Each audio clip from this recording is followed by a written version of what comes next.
Él es todo para mí, soy feliz, pues vive en mí. Ya no puedo yo dejar su santo nombre de alabar y por la eternidad. Pues bien, hermanos, bienvenidos. Ahora sí estamos preparados para dar inicio a la lección de esta noche, como siempre lo hacemos, hermanos, de una manera muy rápida y breve y concisa. Vamos a ir viendo, haciendo un repaso, hermanos,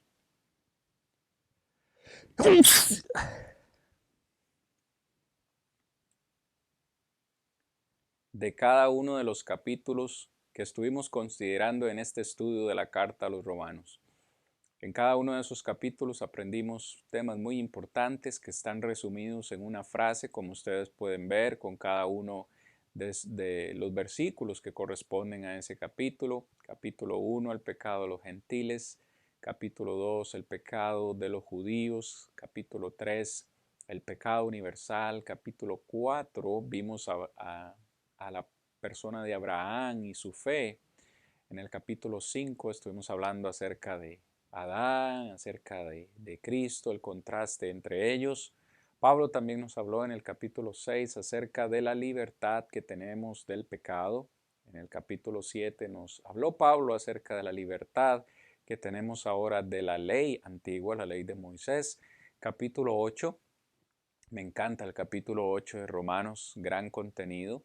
3 lecciones dedicamos a ese capítulo donde hablamos acerca de las bendiciones que tenemos en Cristo Jesús. En el capítulo 9 hablamos cómo los judíos tropezaron con el Salvador.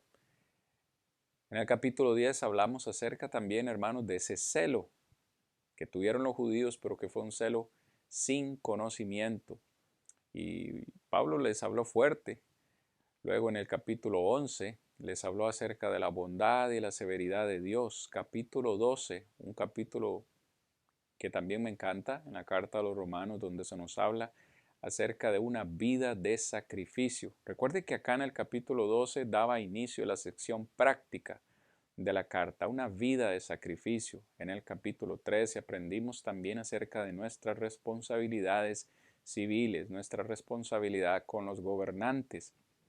Capítulo 14 que consideramos la semana pasada, estuvimos hablando acerca de los asuntos de opinión. El capítulo 15, el cual vamos a meditar un poco, también nos habla acerca de no agradarnos a nosotros mismos. Y el capítulo 15 prácticamente es una continuación de lo que Pablo ha hablado en el capítulo 14, como ya veremos. Y terminaremos, hermanos, este estudio de la carta a los romanos hablando acerca, en el capítulo 16, acerca de la marca de los falsos maestros y también de ese misterio que ha sido revelado a los gentiles. Sin más demora entonces, mis amados hermanos, entremos en materia. En el capítulo 15, versículos 1 al 6, Pablo desarrolla el concepto de no agradarnos a nosotros mismos.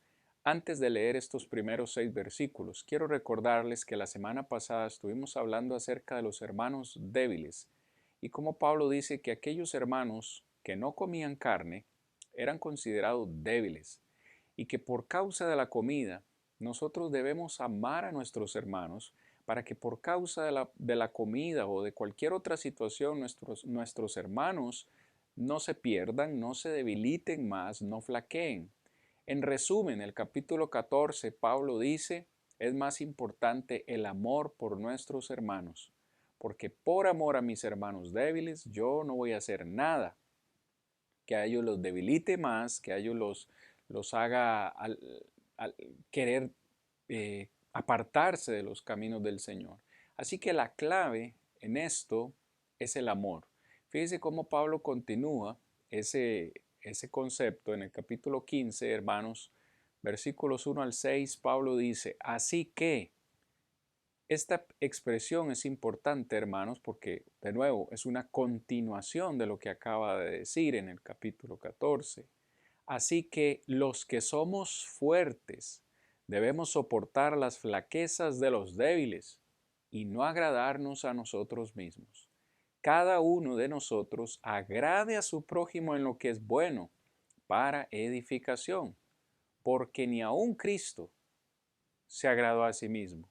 Antes bien, como está escrito, los vituperios de los que te vituperaban cayeron sobre mí, porque las cosas que se escribieron antes, para nuestra enseñanza se escribieron, a fin de que por la paciencia y la consolación de las Escrituras nosotros tengamos esperanza. Verso 5. Pero el Dios de la paciencia y de la consolación os dé entre vosotros un mismo sentir según Cristo Jesús. Fíjese, verso 6, qué importante. Para que unánimes a una voz glorifiquéis al Dios y Padre de nuestro Señor Jesucristo. Palabra de Dios, mis amados hermanos. Vamos a meditar acá acerca de entonces este concepto en estos primeros 6 versículos. Pablo dice que nosotros no debemos agradarnos a nosotros mismos. Como ya mencioné, esto es una continuación del capítulo anterior. Esto es contrario a lo que nosotros como humanos, incluso como cristianos en ocasiones, sentimos. Vaya, ¿a quién no le gusta agradarse a sí mismo? Todo lo que hacemos en la vida lo hacemos pensando en nuestros gustos, en nuestras preferencias. Nos gusta agradarnos a nosotros mismos. Pero en términos espirituales, en términos de iglesia, cuando reconocemos que somos hijos de Dios, Pablo dice, no podemos agradarnos a nosotros mismos. Por el contrario, dice en el versículo 1 que debemos soportar. Me impacta esa palabra, soportar las flaquezas de los débiles. Y recuerde, el contexto inmediato está hablando de esos hermanos que son débiles en la iglesia, que por alguna razón no comen carne, que por alguna razón no celebran algún tipo de festividades. Pablo dice, nosotros debemos soportarlos a ellos. La pregunta más importante en esta noche que deberíamos hacernos es, ¿soy yo un hermano fuerte o soy yo un hermano débil? Si usted se considera débil, necesita trabajar un poco en eso. Y si se considera fuerte, reconocer que su prioridad o mi prioridad principal es no agradarme a mí mismo, sino soportar la flaqueza de mis hermanos, literalmente las enfermedades de aquellos hermanos que están débiles. No solo las enfermedades físicas, sino también las enfermedades espirituales que estos hermanos dentro de nuestras congregaciones puedan tener. El punto principal para poder lograr eso, o sea, nuestra meta principal, dice Pablo, debe ser recordar que nuestra prioridad es edificar a nuestro prójimo en lo que es bueno. Es decir, todo lo que hacemos en la iglesia, todo lo que hacemos dentro del cuerpo de Cristo debe ser con el propósito de edificarnos unos a otros. Hermanos, edificar no es fácil. Póngase usted a pensar cuánto tiempo se tarda en construir un edificio. Se tardan algunos días, incluso meses. Pero ¿ha notado usted qué fácil es destruir? Un edificio puede durar meses construyéndose, pero le garantizo que en 20, 30 segundos alguien puede destruir ese edificio. Tan solo poner dinamita en lugares estratégicos y activarlo en una explosión, en 30 segundos se derriba un edificio. Construir o edificar no es fácil, es un trabajo que demanda esfuerzo, que demanda tiempo, y este principio, hermanos, se aplica también a lo espiritual. Nos va a tomar toda la vida edificarnos, llegar a la estatura de Cristo Jesús, pero debemos esforzarnos. Pablo dice en el versículo 2, leo literalmente, cada uno de nosotros agrade a su prójimo en lo que es bueno. Fíjese, como dice, para edificación. Nosotros tenemos el mandamiento, de parte de Dios de dar prioridad a la edificación dentro del cuerpo de Cristo. Es decir, todo lo que yo haga, todo lo que yo diga, la palabra que salga de mi boca, como dice Efesios capítulo 4, verso 26 al 29, si no me equivoco es el verso 29 específicamente, dice, ninguna palabra corrompida salga de vuestra boca, sino la que sea necesaria para la edificación de los oyentes. Cada palabra que sale de mi boca debe ser para edificar, no para destruir, perdón. En ocasiones hay hermanos que no piensan lo que van a decir o no pensamos lo que vamos a decir, que esto va a hacer sentir mal a un hermano, que en lugar de edificarlo, levantarlo, construirlo, lo va a derrumbar, lo va a debilitar. Debemos tener como prioridad entonces la edificación del cuerpo de Cristo. ¿Cuál es la motivación para nosotros lograr esto o hacer esto? Fíjese el texto en el verso 3. Porque ni aun Cristo,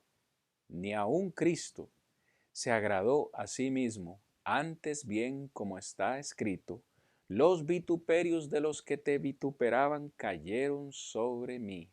¿Cuál es nuestra mayor motivación para agradar a los demás? El ejemplo de Cristo Jesús.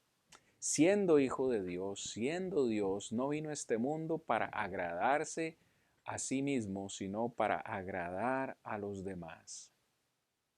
Hermanos y amigos, nuestra meta final es parecernos algún día a Cristo Jesús. Si nos hacemos llamar cristianos es porque le seguimos sus pisadas, seguimos su ejemplo.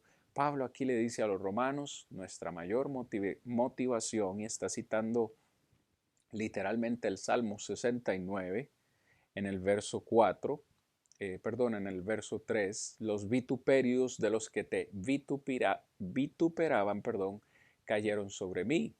Cristo decidió cargar en él todos los vituperios, es decir, los insultos.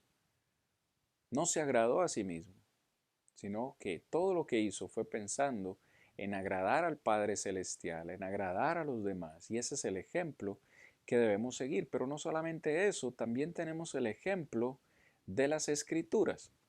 Si usted lee en el verso 4, dice, porque las cosas que se escribieron antes, y está hablando del Antiguo Testamento, las escrituras del Antiguo Testamento, dice esas cosas que se escribieron antes para nuestra enseñanza se escribieron, a fin de que por la paciencia y la consolación de las escrituras nosotros tengamos esperanza. Entonces, otra motivación que nosotros tenemos son las escrituras, mis amados hermanos. Todas las cosas que se escribieron antes, sean del Antiguo Testamento o incluso las cosas del Nuevo Testamento, ahí vamos a encontrar ejemplos de hombres y mujeres que no se agradaron a sí mismos, sino que agradaron a sus semejantes. Dejar el yo, como un hermano decía por ahí, el yoísmo. Sabe que a veces nosotros utilizamos mucho la palabra egoísmo, es una palabra que utilizamos en español, egoísmo. Y egoísmo simplemente es preocuparnos más por nosotros mismos. La palabra ego o ego del griego significa yo, egoísmo, el yoísmo. Necesitamos dejar a un lado el yo, dejar de preocuparnos tanto por nosotros para preocuparnos por los demás y que los demás también se preocupen por mí, porque esta edificación debe ser mutua. Fíjese, la tercera motivación es que todo lo hacemos para darnos esperanza. Lea conmigo, por favor, verso 5. Perdón, al final del versículo 4. Dice, tengamos esperanza, verso 5, pero el Dios de la paciencia y de la consolación os dé entre vosotros un mismo sentir según Cristo Jesús, para que unánimes a una voz glorifiquéis al Dios y Padre de nuestro Señor Jesucristo. Así que todo esto lo hacemos para darnos esperanza, para lograr la unidad en el cuerpo de Cristo. Pero esto, hermanos, es algo que solo Dios puede hacer, solo Dios puede darnos esta motivación. Pablo dice, el Dios de la paciencia, dice cómo lo describe, Dios de la paciencia, Dios de la consolación, sea quien nos dé a nosotros este mismo sentir en Cristo Jesús. Es decir, esto es algo que nosotros no podemos lograr solos. Esto no es algo que quizás va a florecer en nuestro corazón, en nuestra mente de un día para otro. Esta motivación de agradarnos unos a otros es una motivación que va a ser puesta de parte de Dios en nuestros corazones. Y así eliminamos toda jactancia. Esto es algo que viene de Dios. Como ya mencioné en el versículo 6, lo que se quiere lograr con esto, lo que Dios pretende con esto es que en la iglesia nosotros estemos unidos para que después que estemos unidos, según el verso 6 dice, podamos estar unánimes para que podamos por medio de esta unidad, perdón hermanos, glorificar el nombre de Dios. Cuando una iglesia está dividida, es una iglesia que no puede jamás glorificar el nombre de Dios. Y en el contexto inmediato, si usted ha estudiado con nosotros Romanos, sabrá que había división entre judíos y gentiles. Los judíos se veían a sí mismos como el pueblo escogido, los salvos. Ellos veían con desprecio a los gentiles, pero Dios llamó a los gentiles a salvación. Entonces, este concepto de unidad es muy, muy importante. Es decir, Dios quería en ese momento que judíos y gentiles estuvieran unidos. Hoy más que nunca, en el tiempo en el que hoy vivimos, necesitamos unidad. Tantas religiones diferentes, tanta división que hay en el mundo religioso. Mis amados hermanos y amigos, esto no agrada a Dios. La división es algo que Dios aborrece. Él pretende, siempre ha pretendido la unidad en el cuerpo de Cristo y nosotros necesitamos seguir luchando por esa unidad. Siguiendo, hermanos, con el texto, del versículo 7 al versículo 21, Pablo ahora precisamente va a hablar de ese evangelio que fue dado para los gentiles. Y debemos preferirnos unos a otros. Fíjese que lo acabo de decir, ya lo tenía en la presentación. En el contexto inmediato debemos preferirnos unos a otros, es decir, los judíos deberían o debían preferir a los gentiles. Los gentiles debían preferir a los judíos. Cuando ellos hicieran eso, iban a tener unidad y por tanto iban a agradar a Dios. Pero leamos el texto, versículo 7 en adelante. Por tanto, fíjese la conexión, esa expresión, por tanto, recibidos los unos a los otros, como también Cristo nos recibió para la gloria de Dios. Pues os digo que Cristo Jesús vino a ser siervo de la circuncisión, es decir, siervo de los judíos, número 1, para mostrar la verdad de Dios. Número 2, para confirmar las promesas hechas a los padres. Y número 3, para que los gentiles glorifiquen a Dios por su misericordia. Como está escrito, por tanto yo te confesaré entre los gentiles y cantaré a tu nombre. Y otra vez dice, alegraos gentiles con su pueblo.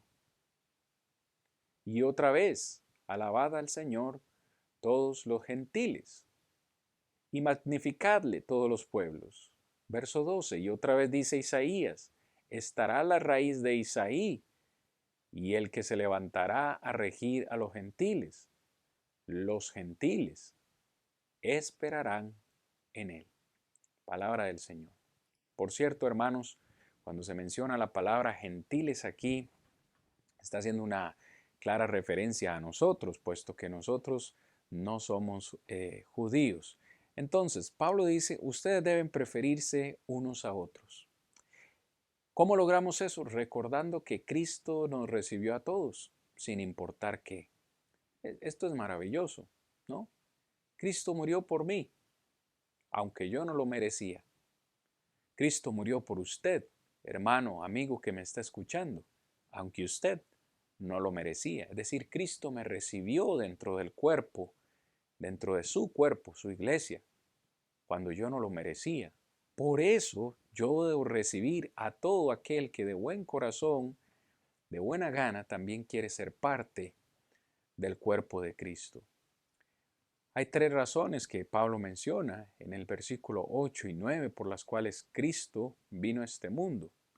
En primer lugar, Cristo vino para confirmar las promesas a los judíos. Dice Pablo literalmente que Cristo vino a ser siervo o a servir a los de la circuncisión. ¿Ok? Entonces yo debo ser siervo también.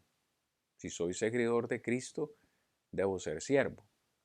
Pero vino Cristo a confirmar las promesas, en segundo lugar, las promesas a los judíos.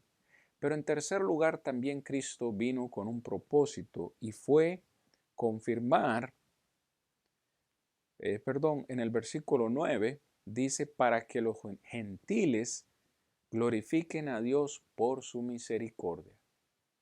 Es decir, Dios ya tenía un plan establecido para con los judíos y también para con los gentiles, para que los gentiles, en pocas palabras, fueran salvos, pudieran ser salvos por medio del sacrificio de Jesús, alcanzar esa salvación. Versículos 9 al 12, hermanos, las palabras claves ahí es gentiles. ¿En cuántas ocasiones encontramos? Vamos a contarlas para, como dicen, no fallar. En el versículo 9, gentiles, yo te confesaré entre los gentiles por segunda vez. Versículo 10, alegraos gentiles. Verso 11, alabad al Señor todos los gentiles y magnificadle todos sus pueblos. Y otra vez dice Isaías, se levantará a regir entre los gentiles y los gentiles esperarán en él. En 6 ocasiones en estos versículos encontramos la palabra gentiles. Así que hay un proyecto, hay un propósito para los gentiles. Dios en esa ocasión estaba buscando la unidad de la iglesia. Y siempre que hablo de esto recuerdo Efesios capítulo 2, de 2 pueblos hizo uno. De judíos y de gentiles Dios hizo un pueblo. Este pueblo, su pueblo, es la iglesia. Hoy mismo necesitamos buscar esta unidad. Sabemos que no podemos unirnos a alguien que está en contra de la doctrina de Cristo, pero en nuestras congregaciones, es que esto es lo complicado, hermanos, en nuestras congregaciones, estoy hablando como iglesia de Cristo, existe división. Y la división, mis hermanos, no agrada a Dios. Necesitamos procurar la unidad, dejar los asuntos de opinión, como hablamos la semana pasada, dejar los asuntos de opinión de un lado y buscar la edificación los unos de los otros, ser siervos de los demás, buscando el bienestar de otros. Estas cosas sí que agradan a Dios, no como está pasando en este momento, que nuestras congregaciones se siguen dividiendo. Quiero compartir con ustedes cómo es Dios descrito en este capítulo. En el versículo 5 vimos que Él es Dios de la paciencia, también vimos que Él es Dios de consolación. En este momento, en el versículo 13, dice, y el Dios de la esperanza. Quiero que lo lea conmigo, perdón, hermano. Versículo 13, y el Dios de la esperanza os llene de todo gozo y paz en el creer, para que abundéis en esperanza por el poder del Espíritu Santo. Bien, hermano, fíjese cómo en el versículo 13, entonces, se le describe como el Dios de esperanza. Aún no hemos llegado ahí, pero si usted va hasta el versículo 33, Dios es descrito como el Dios de paz. Ese es nuestro Dios. Ese es el Dios en el cual usted y yo hemos creído. Ese es el Dios que nos salvó, que nos dio su misericordia, enviando a su Hijo a morir por nosotros en la cruz. Cualquiera que sean estas características en Dios, son características que deben reinar no solo en mi vida, sino también en nuestra vida como iglesia. Es decir, si Dios es un Dios de paciencia, yo debo ser paciente. y en la iglesia debemos practicar la paciencia. Si Dios es un Dios de consolación, yo debo ser una persona de consolación y en la iglesia debe reinar la consolación. Si Dios es un Dios de esperanza, yo necesito hacer que la esperanza esté en mí para compartirla también. Y dice el verso 33, un Dios de paz. Y si Dios es un Dios de paz, yo debo intentar ser una persona de paz para que en la iglesia del Señor también haya paz, no hayan pleitos, no hayan divisiones. Tremendo mensaje el que Pablo nos comparte acá, pero seguimos hablando acerca, hermanos, de este versículo 13 y se nos dice que solo en Dios, solo en Cristo o solo Cristo puede darnos esa profunda esperanza. El verso 13 de nuevo dice, y el Dios de esperanza os llene de todo gozo y paz en el creer para que abundéis en esperanza por el poder del Espíritu Santo. Hay elementos necesarios. Fíjese, qué importante este otro concepto que Pablo desarrolla aquí. A veces nosotros pensamos equivocadamente que para que exista la paz en nuestras congregaciones debemos evitar los problemas. Y para evitar los problemas a veces es mejor callarnos, no decir o no hablar cuando algo está mal. Y pensar de esta forma es una forma equivocada de pensar, hermanos. ¿Por qué? Porque en nuestras congregaciones van a haber problemas. Donde hayan personas, van a haber problemas. Y el problema no es el problema. El problema es no tratar el problema. Fíjese que como Pablo dice que la amonestación, es decir, la exhortación unos a otros es necesaria. Lea conmigo el versículo 14. Pero estoy seguro de vosotros, hermanos míos, de que vosotros mismos estáis llenos de bondad, llenos de todo conocimiento, de tal manera que podéis amonestaros los unos a los otros. ¿Cuáles son, hermanos? ¿Cuáles son, entonces, esos elementos necesarios para la amonestación? Pablo no está diciendo que en la iglesia no podemos amonestarnos. Claro que podemos y debemos amonestarnos cuando algo se está haciendo de una manera incorrecta. Si usted, mi hermano, está haciendo algo incorrecto, un hermano en su congregación le puede llamar la atención. Si yo estoy haciendo algo incorrecto, los hermanos en mi congregación me pueden llamar la atención. Yo no soy infalible. Yo soy un ser humano, puedo cometer errores. Así que debemos amonestarnos, exhortarnos, llamarnos la atención. La pregunta es ¿cómo? Hay tres elementos o elementos necesarios que Pablo menciona para la amonestación. Las dejo aquí en la presentación. Son dos cosas, el conocimiento y la bondad. Si usted ve de nuevo el versículo 14 conmigo, estoy seguro, hermanos míos, que vosotros, fíjese, estoy seguro de vosotros, hermanos míos, de que vosotros mismos estáis llenos. ¿De qué estaban llenos los romanos? De bondad. Pero también estaban llenos de todo conocimiento, de tal manera que podéis amonestaros unos a otros.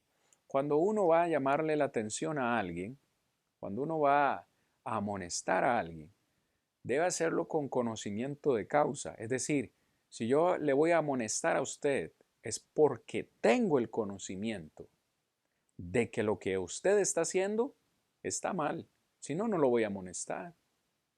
Pero no tan solamente es necesario el conocimiento, sino la bondad. Aquí aplica lo que decimos popularmente.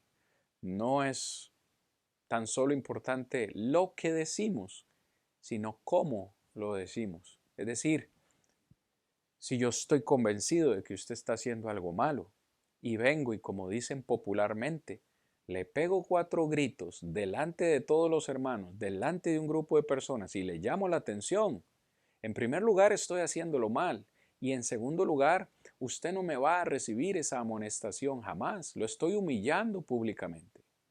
Pero si por el contrario, con el conocimiento que tengo, le llamo aparte y con bondad, con una palabra suave y con amor, le hago ver su error, es muy probable que su actitud sea diferente, que usted pueda corregir el problema o la falta que usted tiene. Proverbios 15:1, si no me equivoco, dice, la blanda respuesta quita la ira, pero la áspera hace subir el furor. Así que no es cierto que no podemos amonestarnos, sí podemos, pero debemos de hacerlo de la forma correcta.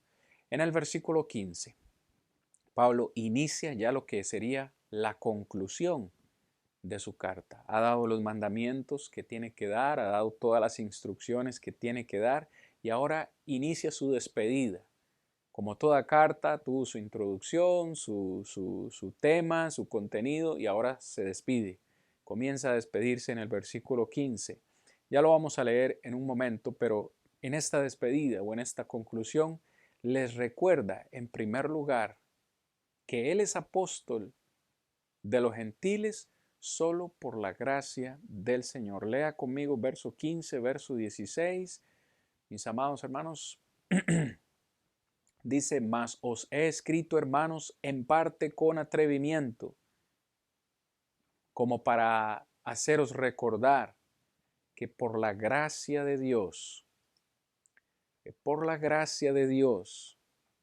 que me ha sido dada, he venido a ser ministro de Jesucristo, verso 16, a los gentiles, ministrando el Evangelio de Dios para que los gentiles les sean ofrenda agradable, santificada por el Espíritu Santo.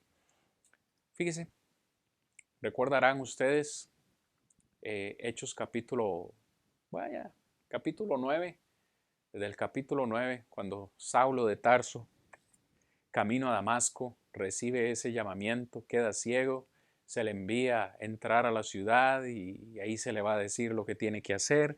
Saulo 3 días ahí ciego, Dios le envía a Ananías, quien le predica el Evangelio, Saulo de Tarso se bautiza y de ese momento reconoce que ha sido escogido para ser el apóstol de los gentiles. ¿Merecía eso Saulo de Tarso?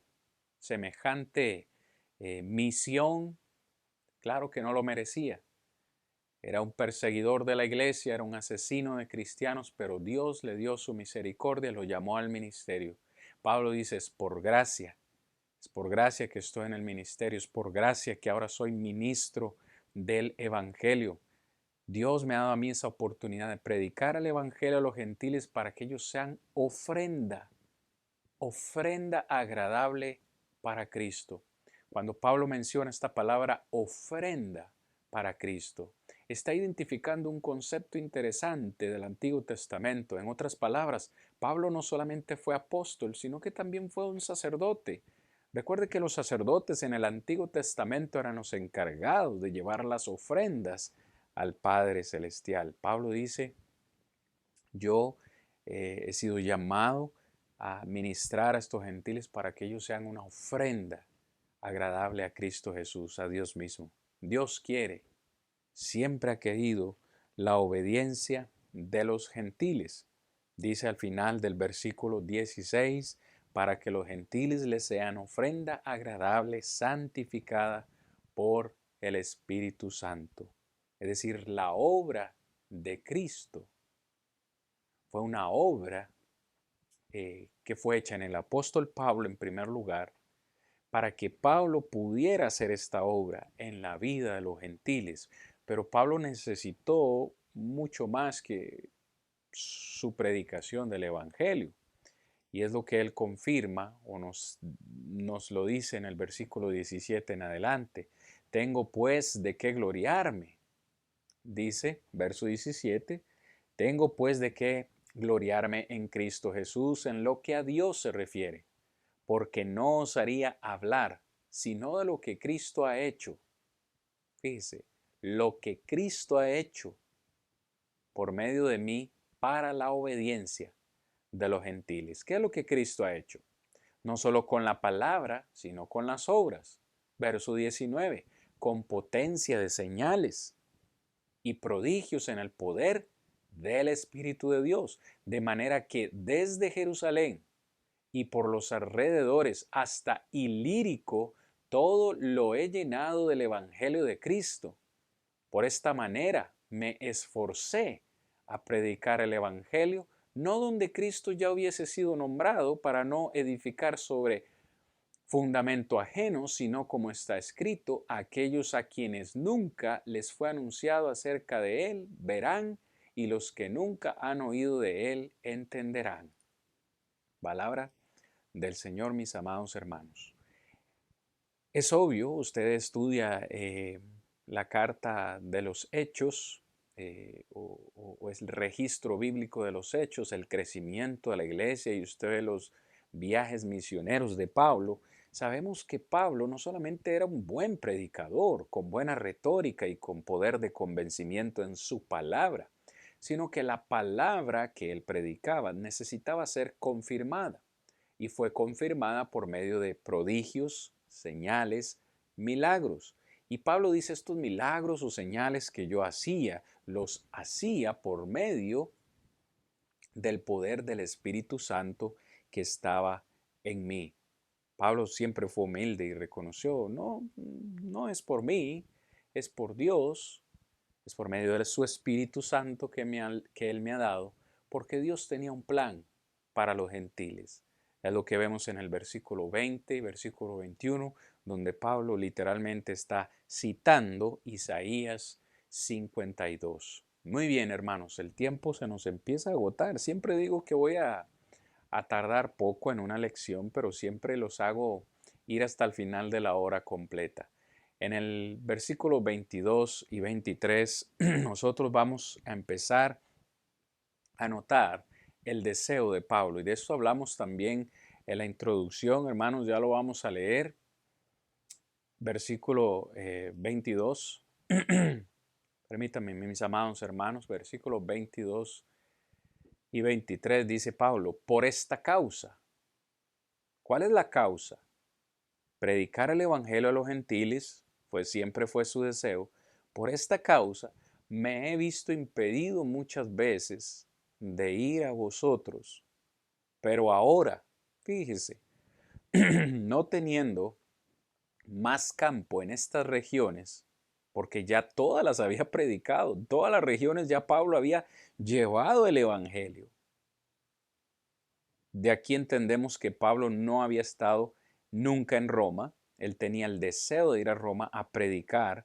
Había llenado todas las regiones con el evangelio. Todo lo he llenado, dice, del evangelio, no teniendo más campo en estas regiones y deseando desde hace muchos años ir a vosotros. Verso 24: cuando vaya a España, iré a vosotros, porque espero veros al pasar y ser encaminado allá por vosotros una vez que haya gozado con vosotros. Quiero leer verso 25: mas ahora voy a Jerusalén para ministrar a los santos, porque Macedonia y Acaya tuvieron a bien hacer una ofrenda para los pobres que hay entre los santos que están en Jerusalén.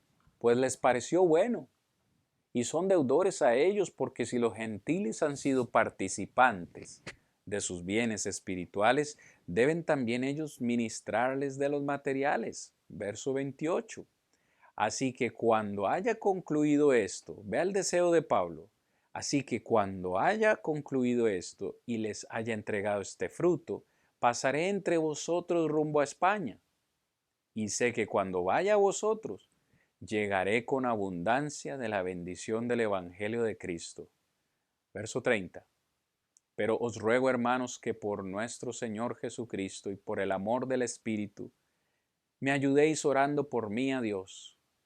Número 1, para que sea librado de los rebeldes que están en Judea. Número 2, para que la ofrenda de mi servicio a los santos en Jerusalén sea acepta. Y número 3, para que con gozo llegue a vosotros por la voluntad de Dios, y que sea recreado juntamente con vosotros, y el Dios de paz sea con todos vosotros. Amén. En estos últimos versículos de despedida, mis amados hermanos, podemos ver el deseo de Pablo. Pablo tenía un donativo para llevar a Jerusalén Y él tenía la disposición, al menos en su plan, en su corazón, él dijo, yo voy a ir a Jerusalén, voy a entregar este donativo monetario para los hermanos necesitados en Jerusalén. Cuando termine de ministrar a los santos en Jerusalén, quiero ir a España. Él quería ir a España a predicar el Evangelio de Dios, un lugar donde no había estado. Y él dijo, cuando vaya a España, cuando vaya de camino a España, quiero pasar, porque desde hace muchos años he tenido en mi corazón el deseo de ir donde ustedes y ministrarles, recrearme con ustedes, llevarles el Evangelio a aquellos que aún no lo conocen. Cuando vaya a España, quiero pasar a visitarlos a ustedes en Roma. Pablo les pide oración para que el plan y el deseo que él tiene en su corazón sea cumplido y que todo le fuera bien. Hermanos, pero Dios tenía otro plan. Sabe que cuando Pablo fue a dejar ese donativo a Jerusalén, allá finalmente lo apresaron, fue enjuiciado, y bien sabemos que finalmente no pudo cumplir el plan original que él tenía. Aunque él pidió oración a los hermanos, aunque Dios sabía el deseo de su corazón, Dios tenía otro plan para Pablo. Y ese plan fue ser enjuiciado. Él apeló a César, llegó a Roma, pero en Roma estuvo encarcelado por 2 años en una cárcel. Desde ahí escribió algunas cartas, recibía libremente, desde ahí pudo predicar, pero fue un plan distinto al que él originalmente tenía en mente. Hermanos, qué importante es recordar que no importe cuáles sean nuestros planes, Dios puede cambiarlos, Dios tiene planes diferentes para nosotros y que sus planes son más perfectos, completamente perfectos y mejores a los que nosotros pudiéramos tener. Yo preguntaría, ¿qué hubiera pasado si Pablo hubiera llegado a España a predicar el Evangelio? ¿Realmente España no tendría como religión principal la religión católica? ¿Hubiera llenado el Evangelio? ¿No?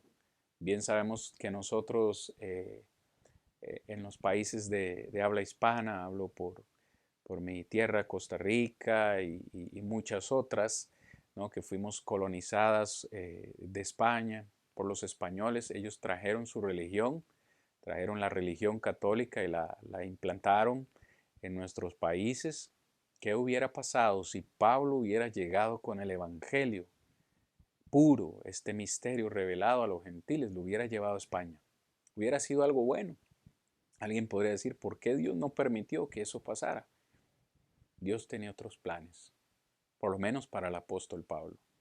Pero hoy seguimos enviando, hermanos, el Evangelio a todo el mundo y es nuestra labor principal.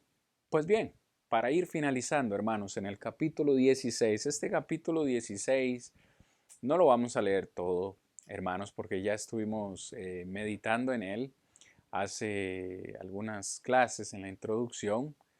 Pero en el capítulo 16, si usted recuerda bien, lo que Pablo hace es dar saludos personales.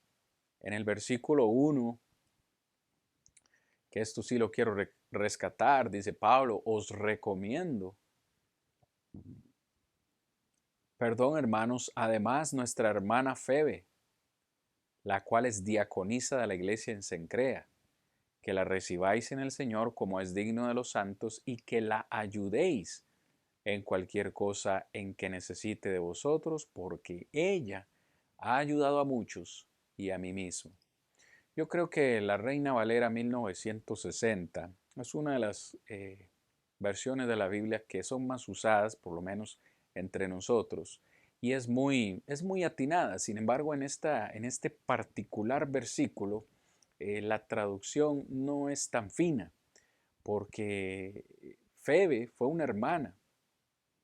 La Reina Valera la identifica como una diaconisa, pero es que la palabra original simplemente significa siervo, o en este caso femenino, una sierva en la iglesia del Señor, o sea, una mujer que servía en la iglesia. El problema de traducirla como diaconisa es que se llega a entender que las mujeres pueden tener puestos en la iglesia de liderazgo, cosa que no es así, porque en 1 Timoteo capítulo 3, versículos 8 en adelante, usted encuentra los requisitos de los diáconos, pero siempre fueron varones. Así que la traducción más adecuada debió haber sido sierva, no diaconisa, sierva. Todos debemos ser siervos en la iglesia. Yo no necesito llevar un título de, oh, soy diácono, para decir que soy siervo. No, todos los que bajamos a las aguas del bautismo debemos convertirnos en siervos del Señor y por tanto siervos en la iglesia. Así que diaconisa no es una traducción adecuada y tiende a promover un falso entendimiento de lo que la palabra significa y creer nuevamente que las mujeres tienen algún puesto de liderazgo en la congregación y no es así. Fíjese, ya anuncié que no voy a leer todo el versículo, todo el capítulo, porque está en la introducción, pero verso 17 y verso 18, quiero que leamos, vamos a bajar hasta ahí, a esta petición del apóstol Pablo. Dice Pablo, mas os ruego, hermanos, que os fijéis en los que causan divisiones y tropiezos en contra de la doctrina que vosotros habéis aprendido y que os apartéis de ellos, porque tales personas no sirven a nuestro Señor Jesucristo, sino a sus propios vientres, y con suaves palabras y lisonjas engañan los corazones de los ingenuos. Verso 19, porque vuestra obediencia ha venido a ser notoria a todos, así que me gozo de vosotros, pero quiero que seáis sabios para el bien e ingenuos para el mal. Y el Dios de paz, una vez más, Dios de paz, aplastará en breve a Satanás bajo vuestros pies. La gracia de nuestro Señor Jesucristo sea con vosotros. Esta advertencia de Pablo es muy importante y es una advertencia que aplica a nosotros y es el deber que tenemos de proteger la doctrina y la unidad en la iglesia. Desde entonces ya iban a haber personas, hombres, que querían dividir la iglesia con palabras suaves, con lisonjas.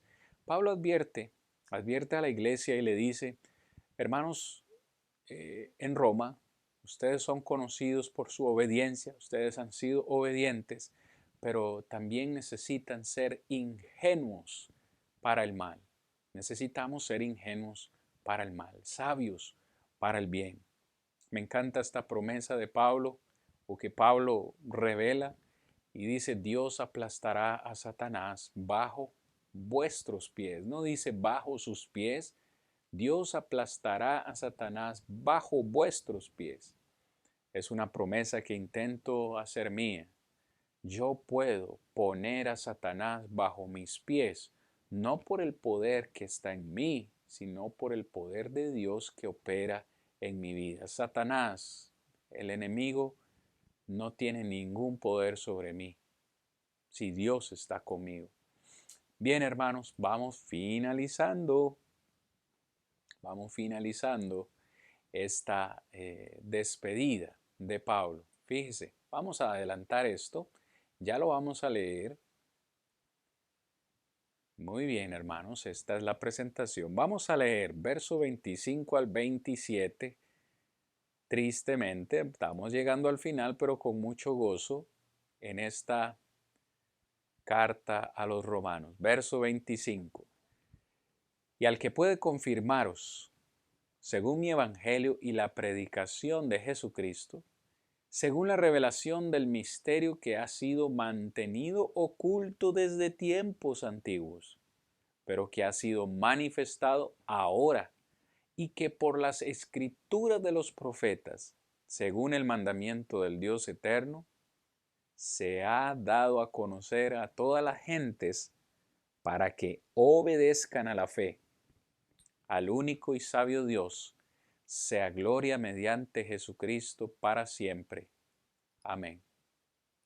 Así termina Pablo su carta a los romanos, diciéndonos o recordándonos que Dios pudo confirmar a los gentiles,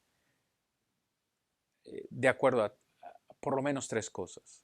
Pablo dice el evangelio que él les predicó. Sabemos que el evangelio es el poder de Dios para salvación a todo aquel que cree. Romanos 1:16. Así inició. Fíjese qué hermoso. Así inició Pablo su carta a los romanos en el capítulo 1, hablando del poder del evangelio. Y termina su carta hablándonos del poder del evangelio, que el evangelio pudo confirmar a los gentiles, acerca también de la predicación de Jesucristo. ¿Cómo llamamos a las personas?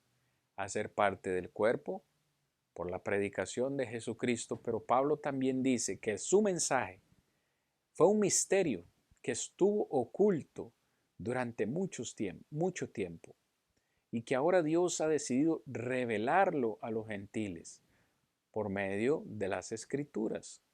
Pero me encanta, como dice, para que obedezcan o para obediencia a la fe. Hermanos, la fe, mis amigos, la fe es lo que nos salva, pero no solamente la fe. Necesitamos ser obedientes a la fe, es decir, obedecer lo que el Evangelio nos pide obedecer. Ahí usted necesita ir al capítulo 6 de Romanos una vez más y darse cuenta que aparte de la fe necesitamos morir al pecado.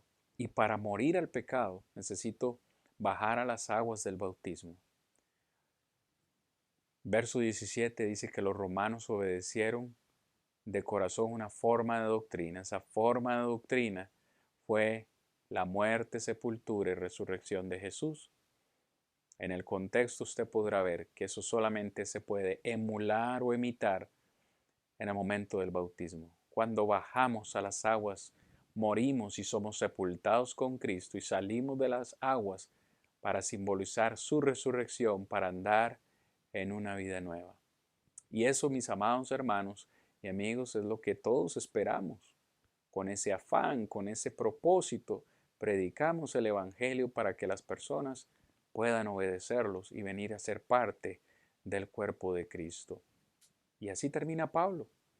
Así termina Pablo su carta a los romanos, diciéndonos estas hermosas palabras. Verso 27. Al único, es que no hay otro, al único y sabio Dios, sea la gloria, mediante Jesucristo para siempre. Amén. Y con ese pensamiento yo termino este estudio. Que todos, hermanos, podamos darle al único y sabio Dios la gloria por siempre mediante Jesucristo, siendo obedientes a sus mandamientos. Gracias, hermanos. Gracias, amigos, por haberme acompañado en este estudio de la carta a los romanos. Espero que haya sido de bendición para su vida como lo fue para mí y que podamos ponerlo en práctica. Hermanos, que la paz y el amor de Dios esté siempre con ustedes. Me despido dándole la bendición en Cristo Jesús. Hasta la próxima.